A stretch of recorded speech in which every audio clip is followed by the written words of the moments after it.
Combustion analysis of 2.4 grams toluene yields 8.023 grams of carbon dioxide and 1.877 grams of water. What's the simplest formula for toluene? This is a combustion analysis problem.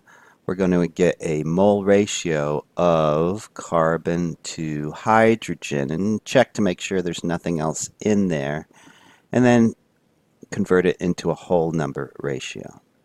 We do this by starting with what we're given, the 8.023 grams of carbon dioxide, and figure out how many moles of carbon that must have started with.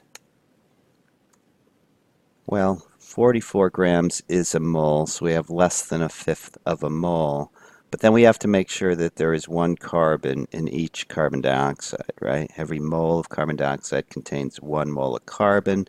Therefore, we have started with 0.1823 moles of carbon. I'd recommend you write C, 0.1823 as a subscript to help you move along. With water, things are similar. 18 grams is a mole, but in this case, every mole of water contains 2 moles of hydrogen since it is H2O.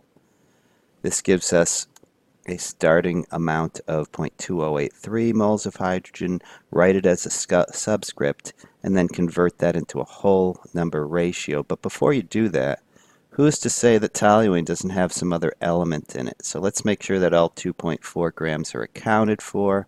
I didn't show you the math here, but if you multiply by a mole being 12 grams, and similarly for this one, if you multiply by a mole, notice I'm converting from moles of hydrogen to grams of hydrogen, and that is 1 gram per mole. You'll see that we've accounted for all 2.4 grams, or maybe you know in advance that toluene's a hydrocarbon to begin with, and it is. So we now have our formula, we know there's nothing else in it, and we need a whole number ratio. The first thing you do is divide by the smallest one, which will by definition at least give you C1, and hopefully a decent number for the next one. In this case, it's not obvious what to do with that 1.143. And it's a good example of why it's important to carry a lot of precision in these numbers, because it's not till you multiply by 7 that 1.143 turns into 8, so we scale by a factor of 7 to get a empirical formula of C7H8 for toluene, which is a match for its actual structure.